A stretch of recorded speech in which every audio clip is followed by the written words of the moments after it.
Hi there guys, I decided today that we're going to be looking at this isometric drawing and then you guys can obviously compare it to your drawings. And what I've done, I've gone ahead and I've actually gone and given it the different views, different colors.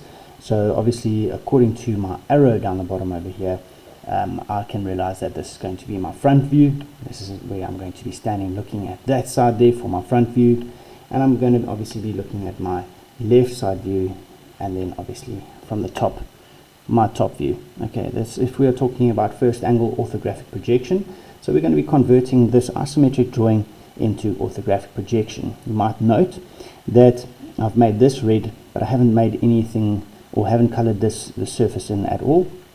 Let's remember that when I'm looking from the side over here, I won't be able to see this surface here at all. Okay, it'll be behind this surface here. Also, I won't be able to see this hole from this side over here. Okay, we need to be able to understand this before we actually get into the actual orthographic projection. When I look from the top, I'll also not be able to see the hole, but I'll be able to see all the surfaces that are colored in blue. And if I look in from the front view, I'll only be able to see all the surfaces colored in green, but I will be able to see the entire hole. So that means that there's a portion of this hole that I cannot see, and I need to understand how far that's going to go. Now over here, we've been given a dimension of 6 millimeters, and what we can do is assume that the other side of this hole is also going to be 6 millimeters away from its edge. Alright, up top here we've been given 8 millimeters distance. If you look at the distance from here to here, however, it doesn't look quite the same as the distance from here to here. So I'm going to assume that this 6 millimeters over here is down below as well. Okay, so I'm going to take this away. You can follow with yours. As in one of my previous videos, I said that if we do not have any drawing instruments, we can simply improvise. Okay, if you want to look at that improvisation as to how I got this page down here and how I got the XY axes down in the first place, please go ahead and have a look at that video, and then I'll be able to carry on with this video, or you will be able to. In this case over here, I've labeled it X and Y, X1, Y1, okay, because I know we're working with first angle orthographic projection. And also, if I have a 45-degree line over here, I'm going to have a left side view on the right hand side. Note, front view always above the top view.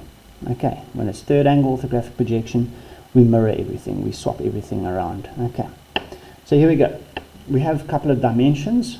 If you're looking at your isometric drawing, the one that I had there in front of you a moment ago, we're going to have to go ahead and go work out the total height, total width, and total length. So I'm going to write it here just for our sake, because I don't have any other place to write it. So I'm going to look at my total height. Let's do it like so. My total length and my total width, rather. Okay. Okay, and you're going to write it down. This is part of your planning. Okay. So we're going to go look at our heights. Our heights over here. Take this back over here. The total height of this drawing over here, we've got 30 and we've got 15. So I'm going to go ahead. 30 and 15 gives me my 45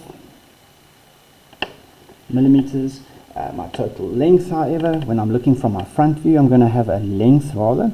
So I'm going to have a 40, 10 plus 10. I'm going to have 60. And then I'm going to go ahead and I'm going to look at my width. My width over here, they give it to me nice and clearly, it's 30. Now that I have the parameters in which I'm going to work, I'm going to go ahead and construct the actual boxes in which these these views are going to be in. So I'm going to go work on my front view first. We said that in my front view, I'll be able to see 2 dimensions. Now remember, I'm going to be drawing 2-dimensional shapes over here. That means in each one of these quadrants, I'm going to have 2 of these dimensions at a time. I'll either have a length and a height, a width and a length, and a height and a length. Okay, or a height and a width for that matter. Okay, so in my front view, I will typically have a height. So let's go have a look. I have 45 to work with. I take my ruler. This is for improvising. We don't have any equipment, so we're literally going to just improvise. We're going to go 10, 20, 30, 40, 45. That's my total height. Okay. They then say that my total length is going to be 60. Alright, so I'm going to go from that 10 millimeter, 10, 20, 30, 40, 50, 60. Okay. Right, if I want to now, I can go from here. I can go and measure my 45 from there. 10, 20, 30, 40, 45. And now I know I'll be able to join these two dots to one another nice and accurately.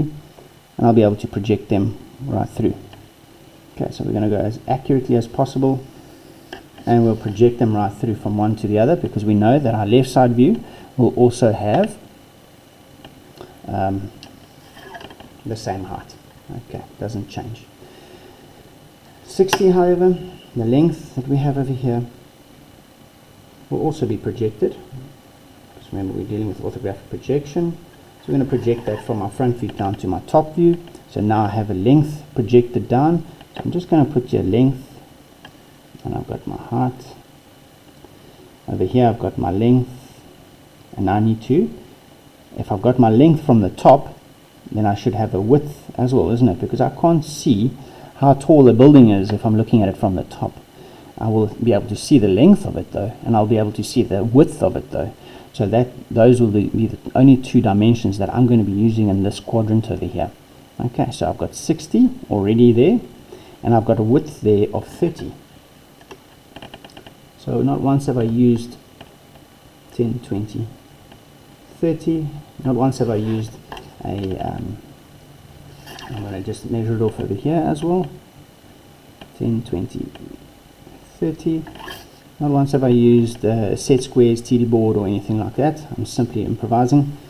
And you'll be able to see that it is going to collide with the actual 45-degree set line over there.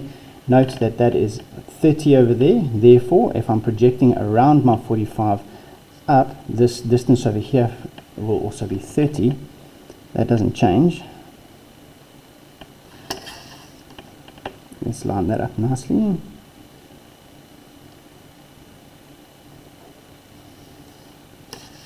Okay, and now I have the boxes in which my shape is going to fit.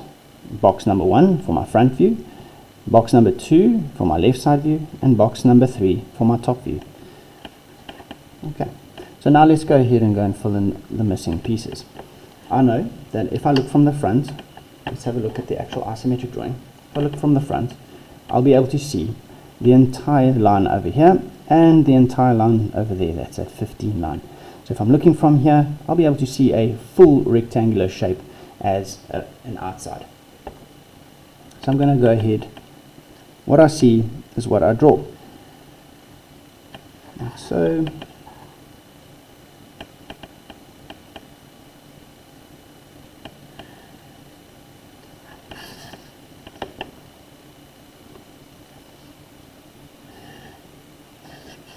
Alright, we also note that we have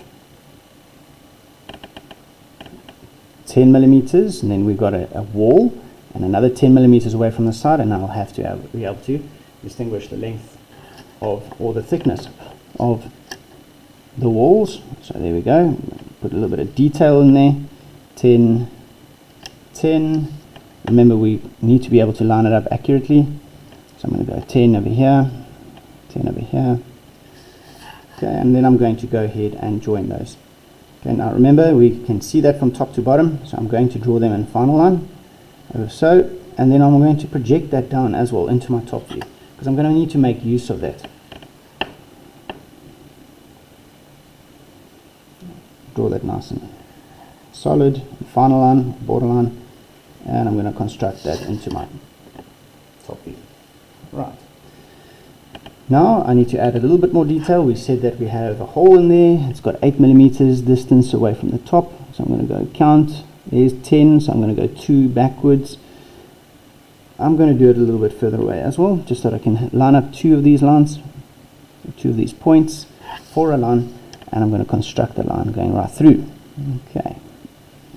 So note that I have yet again projected it right through to my left side view, because I'm going to have that as an effect on my left side view. Remember, this is the same shape It's just different views of that shape, so everything stays the same. All the projection, the heights of the hole, everything stays the same for each view.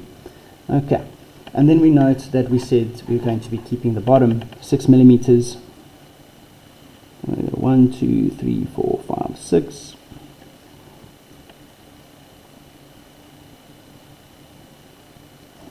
I'm going to do the same over there. Project that around like so. Note that from each one of the sides we're going to have 6 millimeters in.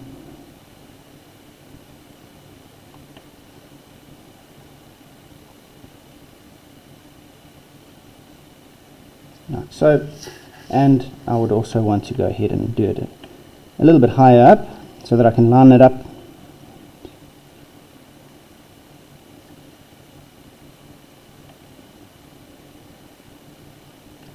Okay, that one coincidentally lined up quite nicely. I'm going to try and make it work for us. And already I can go ahead and draw a final line over here and project it down to my top view.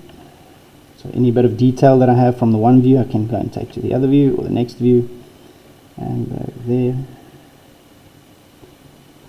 Project that up. Okay, and we haven't used the TD board yet. We haven't used any other equipment yet. We're simply going by measurement to complete our front views. And there's one thing that is missing over here. Let's have a fun look over here.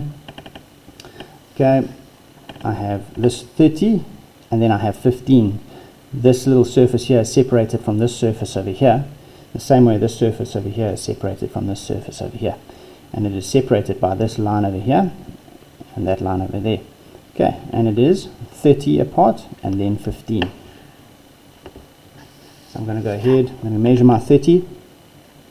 1, 2, 3. And I'm going to do the same on this side because I'm going to be able to project it across. There we go.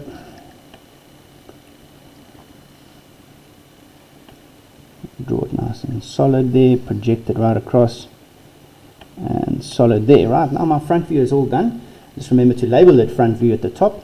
Okay, and we have already projected all the necessary lines from that view across to this side over here as we drawn, and all the necessary lengths down to the top view. Remember, we have a parameter in which we now need to work. So when I'm looking at the shape from the top, let's quickly see if we are. There we go. If we're looking at it from the top, however, we're not going to see an entire rectangle, okay, because we note that there's a portion missing. Okay, there's a portion missing over here, so we're going to have kind of like a U shape. Okay, so that's what we are expecting to see in our top view. Okay, so we note that the length over here is already projected down. We now need this width, which we already have, which we have the box. Now we need to make use of that box in our top view. Okay, so we know that we have a solid line in the back end from side to side. We also have a solid line. See how I'm using the box? I'm not even measuring anymore because I've already got the parameter in which I'm working. We've done the hard work, and now we are going to coast through this entire drawing. Note, this wall length, or if you want to call it the thickness of this wall, is already projected down over here. So I note that the thickness of this wall is going to be from here to here. Pretty easy, isn't it? Okay, so I'm going to do it to both the sides, the left and the right side. That one there, and also obviously if I projected this guy down over here, I'm going to be making it that thick as well over there. The question, however, is how far in am I going to leave this? Because I'm going to have to come in as a U shape down over here like that. So let's go and try and determine this.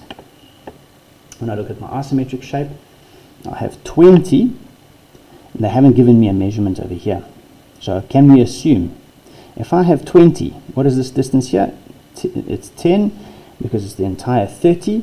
If that's 10, I'm going to assume that that is 10 there as well, and that's the next 10. Okay, so I'm going to make this 10 because they haven't given me a measurement, so I am going to assume.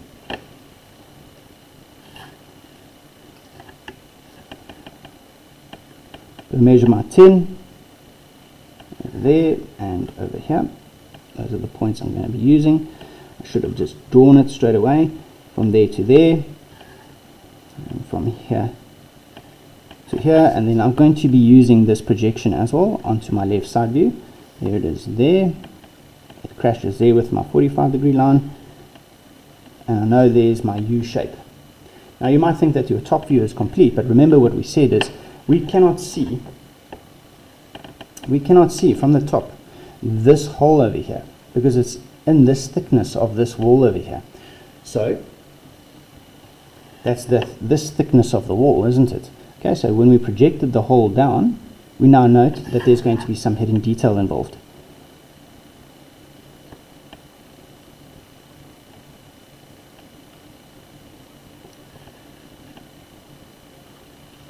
Now, please touch from the one side to the other side. Don't leave a gap over there, because if you leave a gap, you're telling the person that's reading this information, remember this is graphic communication, if you leave a gap there, you're telling the person that the hole only goes that deep and then it doesn't go any deeper or any further. Okay, we would like to indicate that the hole is actually going right through and that this is an empty space over here. There's no backing, no wall, so it goes from there right through to that end over there, the same way it does over here to there. Okay, so are we complete with my have we completed the top view? No, not yet. Okay, we still have detail. We said that we have this 20 millimeters over here, and then we have a different surface over here, and that surface there is divided by this line to the surface. So let's go have a look. We said 20 millimeters. I need to take that information. Let's quickly find the right measurement scale. And there we go. I'm going to take my 20 millimeters. I'm going to do the same on this side over here. 20 millimeters. I'm just drawing it extra dark on this drawing here. Otherwise, it's just there for you guys to see. Otherwise, you will not draw it that dark. Otherwise, it will ruin your line work. Okay, so there it is there, and then you need to project it up. So let's see if this is going to be 10 and that's 10 and this is 10. Then I can divide this into 3 parts as well of 10 millimeter intervals. 10, 10, and 10. I'm going to do the top as well because I need something to line up my dots with. 10, 10, and 10. And I'm going to use my projection line. So there we go. From my 45 up. There.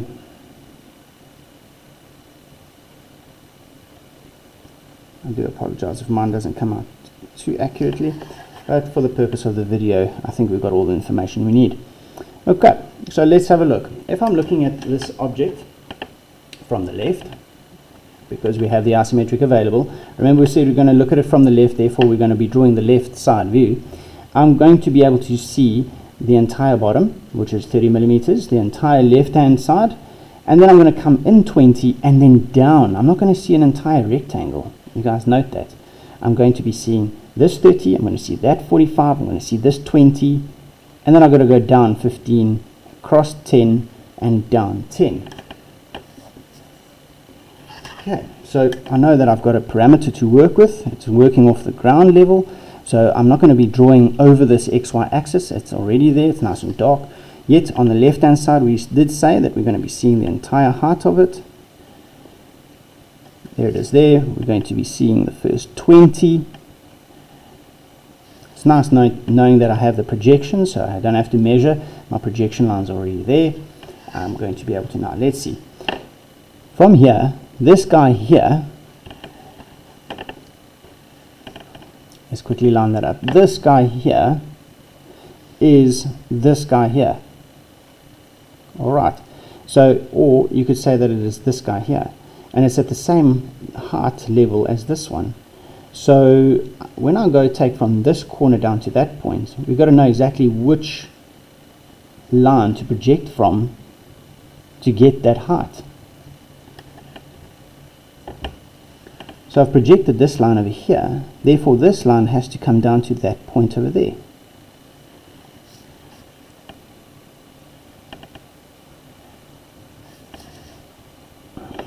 And then I can simply continue because I know that I'm not going to be able to draw the entire rectangle or the parameter because there's a chunk at the top right hand corner. Okay, so that you might think is you're done now, but really, are we done? Is there hidden detail work that we need to get done? Well, if you look at this drawing over here yet again, all I'm doing is I'm drawing this red surface, yet I've got a lot of information in the back here that's going missing. Okay, so we need to be able to go and indicate this. We need to graphically communicate this information. So we note that this wall over here, and I'm looking from the side over here, I'm going to draw my eyeball.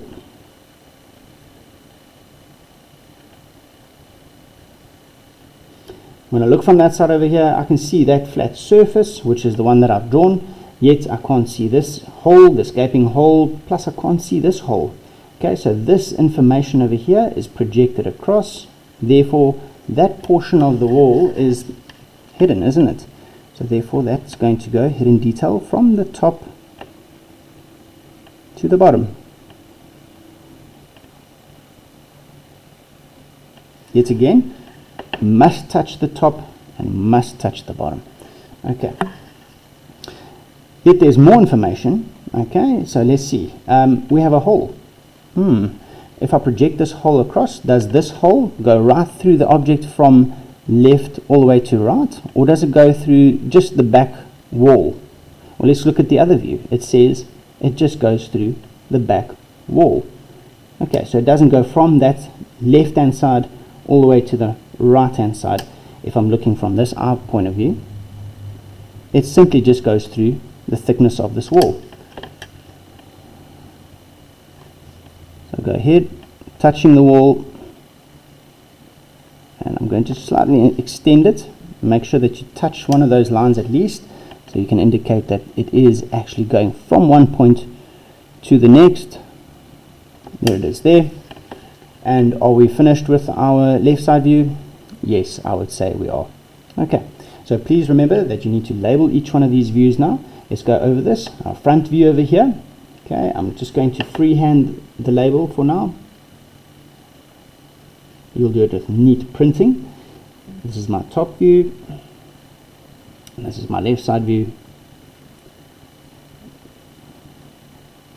Okay, we have in my front view we have a height and a length. In my top view we have a length and a width. In my left side view we have a height, because remember we projected this height across, and we also projected this width across and up. So I would have a width here. Now you know exactly why it's called 2D drawings, because it's two-dimensional, and the dimensions that we're using in each one of these views would be the height and the width, the height and the length and the width. If it was a three-dimensional drawing, it would be something like this, like your isometric drawing, where you can see the length, the width and the height all in the same drawing. Alright guys, I hope this was helpful, and you guys must please like the video, share it, and so that the other guys can also learn from this ISO to ortho drawing. Thank you very much. Cheers.